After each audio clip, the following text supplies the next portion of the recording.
Shabbat Shalom. Welcome to Ohele Avotenu, Tents of Our Fathers. This week we are in Parshat Behar Bekhukotai.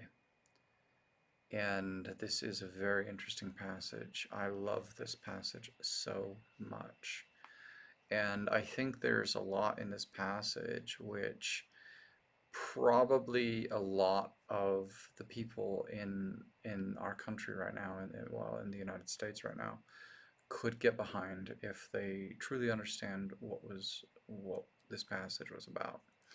There's a lot in this passage about redemption, redeeming people from debt, redeeming land, and what I like about that is when you consider the fact that nobody is perfect and some people are more of a disaster at life choices than others, when you figure that one generation can really screw up an economy, one generation can really screw up an inheritance, they can sell off all the family goods and go and live a prodigal lifestyle, or just bet it all on a bad investment or whatever.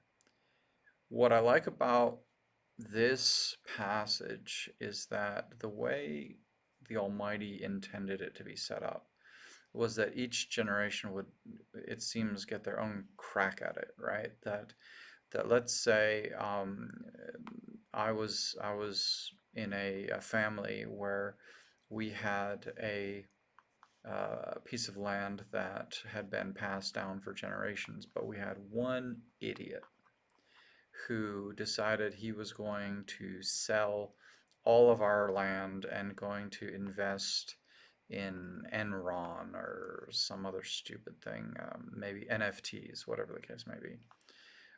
Some obscure cryptocurrency that was only set up to take people's hope and money away. And they lose everything. They literally lose the farm.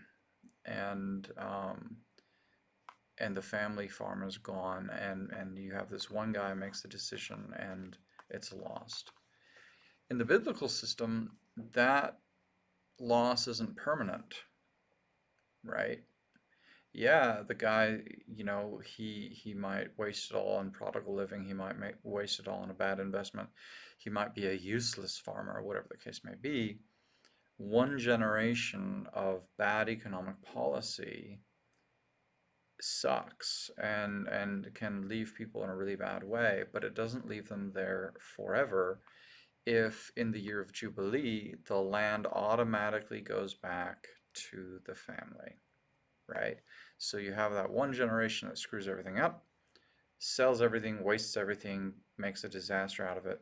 In the year of Jubilee, the land reverts back to the family. So even if they sold it, that loss is not permanent, right? It's more like an extended lease, because the land can't be sold permanently. So no single generation can screw it up for everyone ever after. And what I like about that in this generation, when so many young people are like, well, the economy was screwed up by the generations that went before, and I just can't possibly buy a house. Yeah, those are real concerns. Now, I think it's more complicated than that, and I would suggest that it's the printing press of the United States government, the Federal Reserve currency that we've got, that is funny money that is causing a lot of our problems, that and interest and all these things.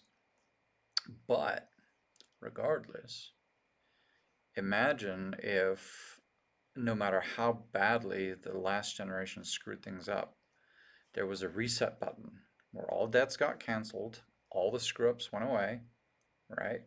All the land reverted back to the family, and the next generation got the chance to say, you know what?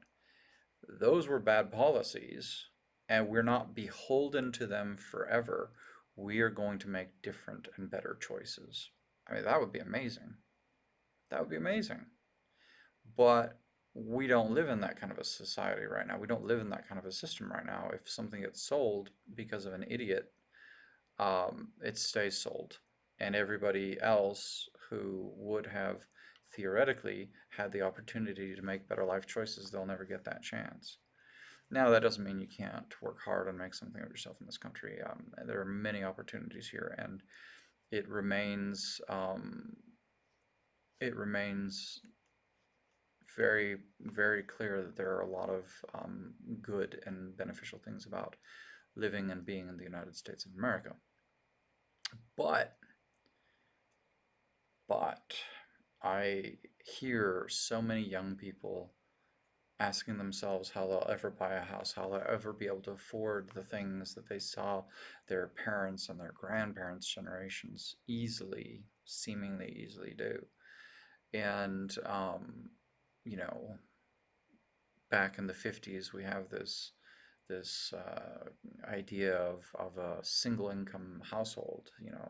Dad would go to work, mom would stay at home, raise the kids, and and those kinds of things. And I was having a discussion with someone the other day, and we were talking about minimum wage and all the difficulties of how you would fix minimum wage, and we were talking about California, and we're talking about raising minimum wage up to $25 an hour and how ridiculous that is.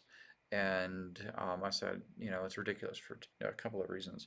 Let's say you raised minimum wage to $50 an hour. 50. Let's make it 50, right? Raise it to 50.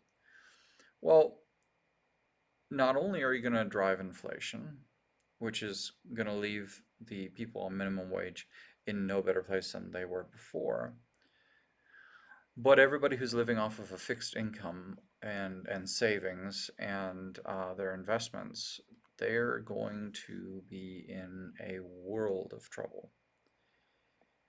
But the other reason why it's ridiculous is it doesn't even if you could stop inflation completely, it doesn't even get you up to the standard of earning power and buying power that we had in the 60s, right? As I was having this discussion with this young man, we were talking about the price of gas, and oh my gosh, it's so high, and da da da. And I said, it's not really all that high when you look at it correctly. And he said, well, what do you mean? And I said, well, how much does gas cost right now? And he said, I don't know, about $5.50. Cool. So I said, let's go to a little place called coinflation.com. And I'm not being sponsored, but I think it is a wonderful resource to wrap your head around what's really happening with our money. And I pulled up the site and I showed him what an actual constitutional silver dime is worth in today's funny money debt note printed currency. And it was about $5.50. It was a little bit more, actually. And I said, so in real dollar terms, not the stuff we use today, but in real constitutional silver dollar terms, a gallon of gas is less than 10 cents. Less than 10 cents. I said, however, your buying and earning power is not moving at the same rate as our currency is being debased. And I pointed out that in 1964, federal minimum wage, minimum, was $1.25, right? So $1.25 at the rate of the day. I don't remember exactly what it was. I think on that day, because I've done this several times and I don't want to confuse my numbers. And perhaps the math ain't mathin', but I've looked at it different times. That day, I think it was around $77 worth of silver.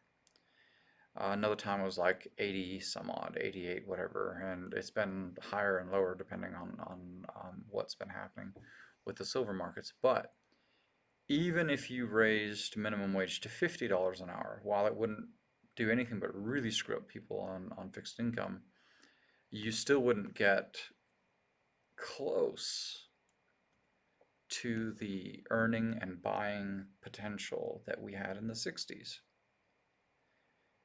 So it's not a problem with minimum wage. It's not a problem um, with the things that we've argued about. It's a problem with the fact that our systems are debasing our currency, causing inflation, interest, right? Interest-bearing loans, which we are not supposed to charge one another, biblically speaking, and these perpetual debt cycles that nobody can get out of. Nobody can afford land, nobody can afford houses, nobody can afford basic living expenses. People are living on credit, and that credit has interest, and they're getting farther and farther behind. So you're getting burnt on both, well, you're getting burnt on three different ends at least. You're not earning what you used to earn, you're dealing with inflation, and you're dealing with interest. So the rate at which you're trying to keep pace is not only being sabotaged by the fact that everything is going faster and faster in terms of the numbers piling up against you, but the the rate at which you can try to keep up with it is slowing down, right? Your interest is compiling, and your ability to pay it off is being eroded by the fact that what you earn today can't even pay for as much as what you needed credit to buy yesterday. So now you need to continue to live today and try to also pay off the compounding interest. It's so insane. And we have set this up in a way that so many people just don't have an answer. They don't have a solution. They don't know the way out. But biblically, every Jubilee, you got a way out. You got a reset button. It's like, no, we're not doing this anymore. The land goes back to its family. The people get released out of their debts. Your student loans, all that stuff would be gone. And for those people that are sitting there saying, well, it's wrong to release people from their student loans. Yes and no. It's wrong to keep people perpetually bound, but it is also wrong to make somebody else pay for it when that's not what they signed up for either, right? So there's a lot wrong about our system right now, and people have legitimate concerns on both sides of the aisle, and unfortunately, we're not being fair with one another in a lot of our public discourse and debate. The other thing that I love about this passage, and call me a green freak if you like, the land has rights. Your land has rights. People talk about protecting nature. Well, guess what? Nature has rights. Your land is supposed to be able to rest every seventh year. And if you don't honor that and you get, into trouble with the Most High, and you get sent into exile or what have you, he actually specifically stipulates that your land will get to enjoy its rest that you didn't give it. He cares about the land. He cares about the land's rights. He cares about your animal's rights. Your animal's allowed to keep Shabbat. So the God of the Bible writes and codifies. Well, he didn't really write the text. He had other people write it. So he instructed Moses and others to write and codify rights for the lands, rights for the animals, rights to Sabbaths and Sabbath years, and all these things. And here's the thing, that one of the things I love about this passage is in the West, we tend to work 5 days a week. Well, those of us that are on the standard, 40-hour work week and don't have the side gigs and everything else that we're trying to do to keep up anymore. But the basic premise, 5-day work week, 40 hours a week, 2-day weekend, and you do that for 20, 30, 40, 50 years, whatever, until you hope to retire eventually one day or you die. preferably not in debt, preferably with some enjoyment along the way. Biblically speaking, however, 6 days you shall work, and in the seventh day you shall rest. But also 6 years you work the land, and in the seventh year you have a rest for the land. So you're not sowing and you're not plowing, you're not doing the things.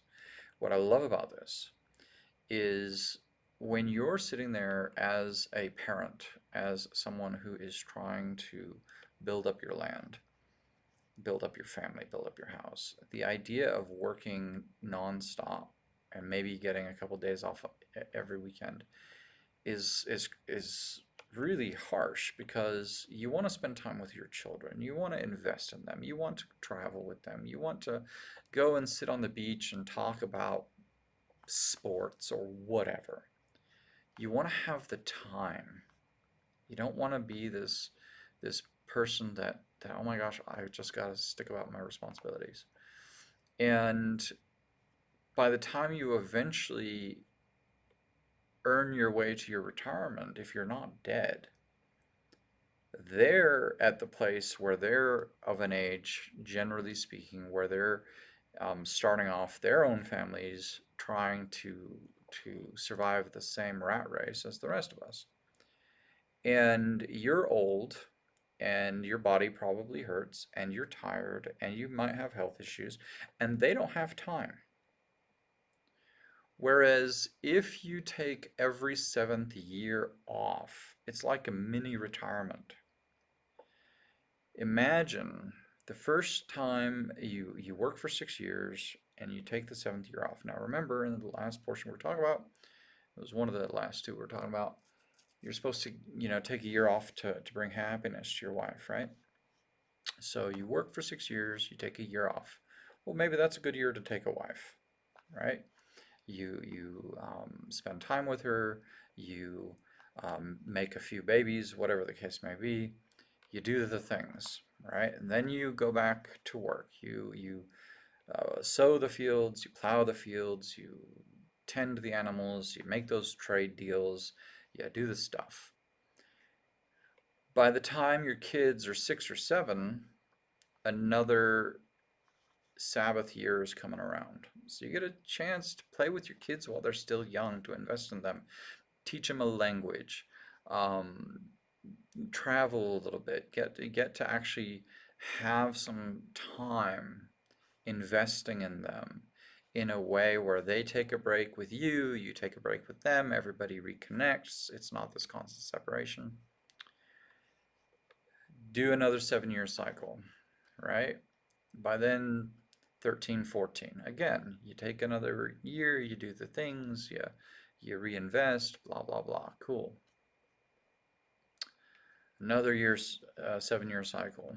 Now they're 20, 21. Now maybe they're taking a wife of their own, they're taking a husband of their own. Maybe they're starting off on this grand adventure, and now you can do this multi-generational thing where it's like, hey dad, I've just taken this spouse, I'm trying to figure out what's going on. And I was like, well, why don't we go hang out in the Bahamas for the next year and think about it, talk about it. Or just on the farm, staring out at the animals, trying to compose a haiku or something, whatever, and just enjoying um, watching your family grow, watching your kids bring their first grandchildren into the world, helping them with that, negotiating that transition, right? I love the reset. I love the fact that you get a mini retirement along the way. I love this passage so much. But I also wanted to talk very briefly about something in the apostolic writings in the book of Matthew, um, chapter 16. So I like to ask questions, and any of you who know me know that a lot of my questions are meant to be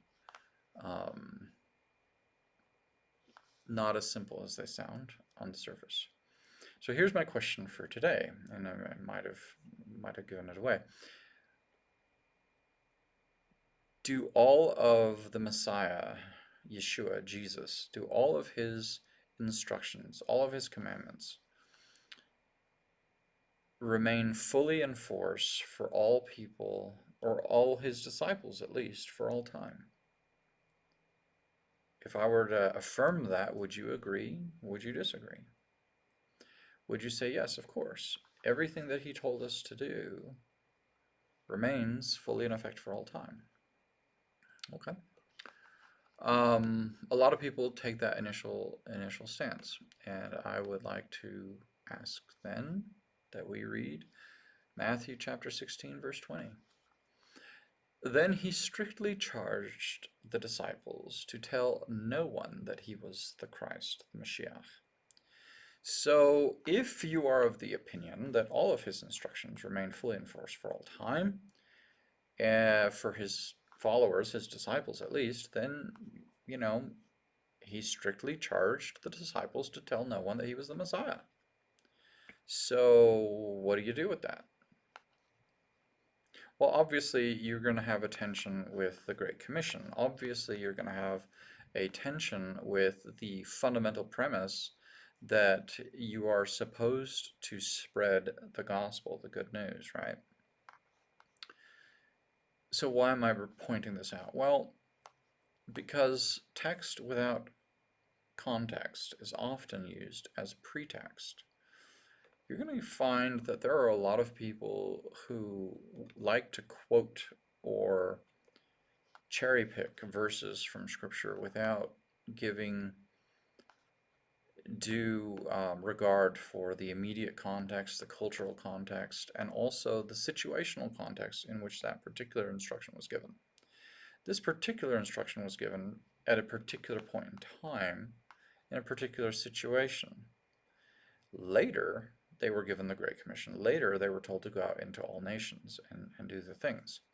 In this particular instance, before he is going to face his death, he is warning them, don't do that.